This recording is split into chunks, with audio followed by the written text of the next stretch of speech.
You're watching Seahawks Today, powered by Chat Sports. Tyler Jones here with you. Thanks for joining us. On today's show, we got an update on Seahawks quarterback Geno Smith, as John Schneider told us where things stand when it comes to a contract extension.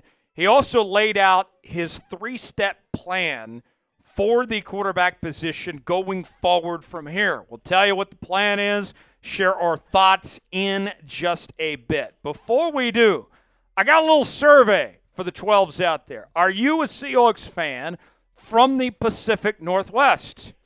Whether that's the great city of Seattle, maybe it's in Spokane, maybe it's in Portland, Salem, heck, maybe even Pendleton or LeGrand for that matter, wherever you're at in the Pacific Northwest.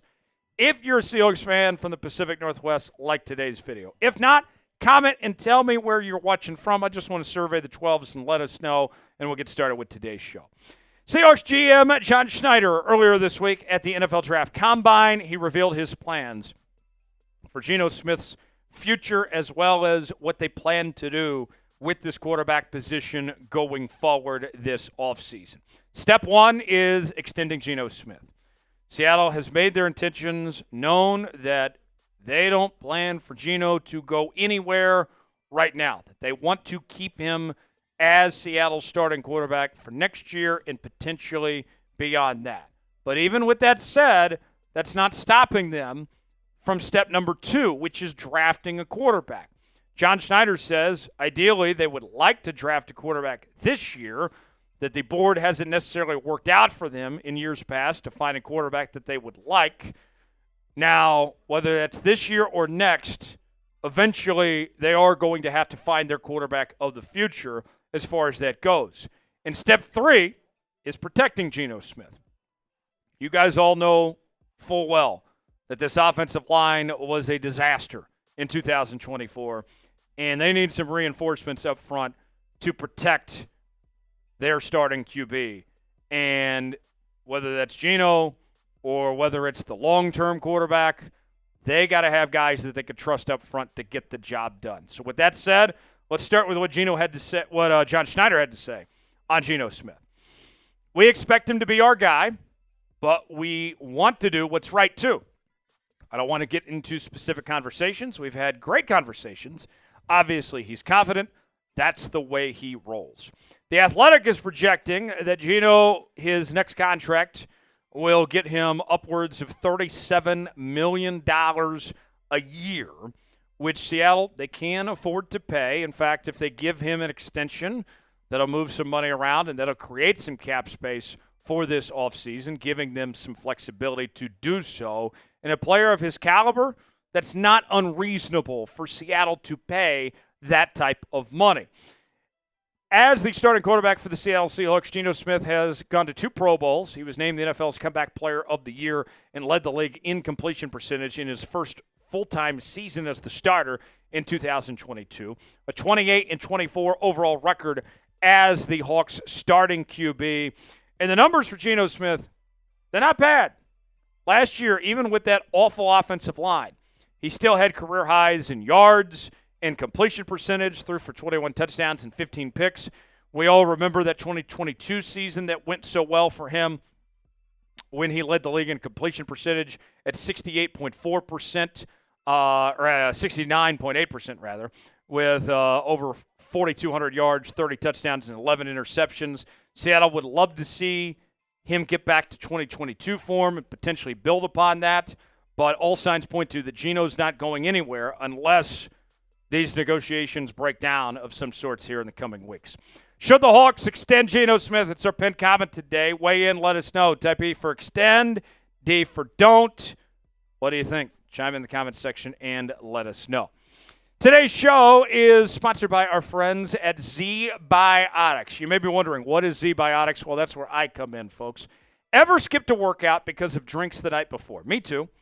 If you're committed to your healthy routine this year, you need Z-Biotics Pre-Alcohol. Pre-Alcohol is the world's first genetically engineered probiotic. It was invented by PhD scientists to tackle rough mornings after drinking. When you drink, alcohol gets converted into a toxic byproduct in the gut. It's this byproduct, not dehydration, that's to blame for your rough next day.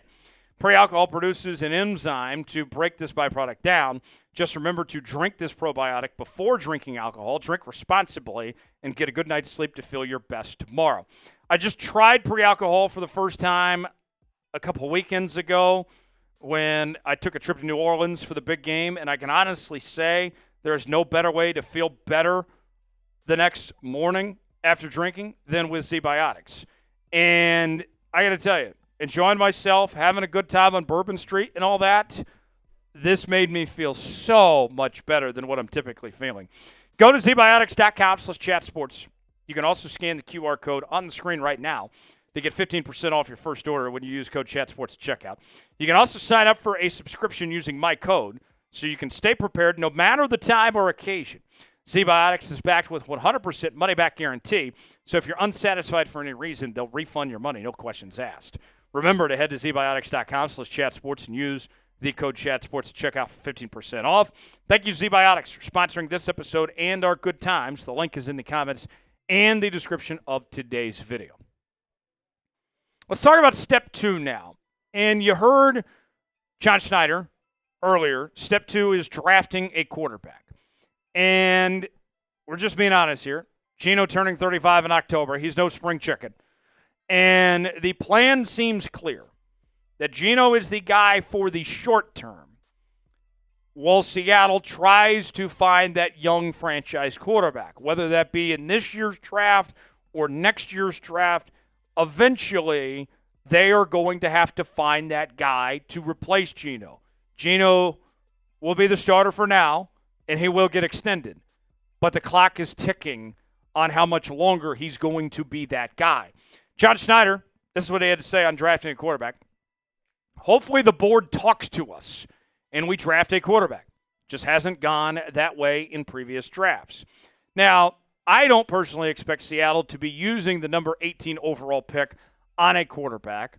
There's only 2 QBs in this draft class that I have a first-round grade on, those being Shedeur Sanders and Cam Ward. I do not expect either quarterback to be available when Seattle picks at 18. But nonetheless, you look at this quarterback class, there are several options here. When you get past Shedeur Sanders and Cam Ward, Jackson Dart from Mississippi is gaining some traction. He was a guy this past week that ESPN's Matt Miller was saying he feels could be a natural fit in Seattle's offense. You got Kyle McCord from Syracuse. He's a guy that's starting to climb up draft boards after a nice bounce-back season there with Syracuse after a disappointing campaign at The Ohio State. Jalen Milroe, arguably the best athlete of any of the quarterbacks in this year's draft, comes in from Alabama. And this is a guy that we know he can run. And there's been some comparisons to Lamar Jackson, but is he good enough passer at this next level? We'll see. Dylan Gabriel out of Oregon. I've seen a lot of Dylan Gabriel. Watched every game of his at Oklahoma. Watched every game of his at Oregon this past season. Dylan Gabriel's a gamer, and he's won a lot of football games. He's a great guy, comes from a great family, a tremendous leader, but not the strongest arm, and he does have some injury history. Will Howard won a national championship at Ohio State, had a very good year with the Buckeyes. Prior to that, was very solid at Kansas State. He's got some injury issues. Then you got Tyler Schaaf out of Louisville as a possibility. Quinn Ewers was another name that Matt Miller said he feels would be a natural fit for Seattle's offense, especially as they shift towards this new run-first mentality of what he could potentially do. He's coming off taking the Texas Longhorns to back-to-back college football playoff appearances. And then the other 2 quarterbacks rounding out Kiper's top 10 include Riley Leonard, who took Notre Dame to a national title game this year, and Curtis Rourke, who had a breakout season at Indiana, taking them to the college football playoff this past season. Who's a quarterback the Hawks should draft? We've gone over the top 10 list from Mel Kiper. Who comes to mind? If Seattle does end up taking a quarterback, who should it be? Weigh in that comment section and let us know. We are bringing you exceptional Seahawks coverage each and every day here on Seahawks Today.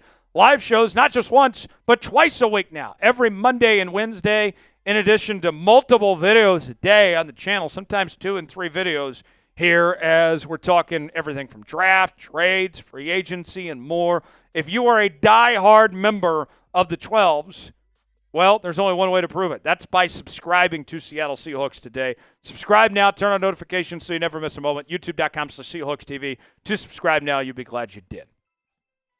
Now, you look at the quarterback system that Seattle has and the situation they find themselves in with Geno and then potentially bringing in a young quarterback and all that. Here's the truth of the matter. All right, folks. It almost doesn't matter what you do with the quarterback position if you don't figure out the offensive line, if you don't have anybody to protect your signal caller, if you do not have the guys you need up front to put that quarterback in a position to succeed. And John Schneider's absolutely right in his third step of this plan of finding guys on the offensive line. What is he looking for in offensive linemen? Schneider said this: figuring out what kind of competitor are we getting, their level of intelligence and how they see the game, the quickness in which they see the game, especially with wide zone, run blocking scheme. These guys got to be able to adjust on the run, on the move. We're running off the ball, and last year we were on offense that didn't run off the ball.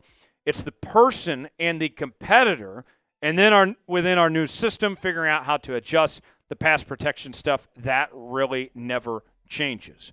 So the plan, I think, going forward to fix this offensive line, this is what I anticipate going into 2025. I think Charles Cross is back, and I expect him to get a long-term extension pretty soon. I think Olu is going to be back being your starting center. Mike McDonald has spoke glowingly of him, of the job he did stepping in for Connor Williams when he retired midseason. And I think Abraham Lucas is going to be back. I think Abraham Lucas played pretty well when he came back from injury. You do have questions about that knee, if it's going to hold up, if it's a chronic issue like Pete Carroll and company were saying it was, but we'll see. At least for now, he'll be your starting right tackle. So then that leaves the other spots to address, your two guard positions.